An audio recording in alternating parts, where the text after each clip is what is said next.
em luôn mà hai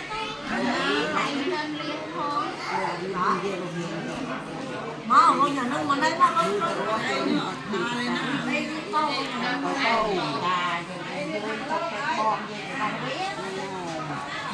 bằng nhau bên trên người nghe như thế còn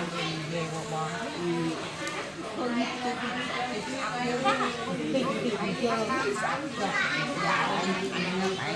nâng vua tổ ha lên đó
sao ông mà liệp đi cái ăn tê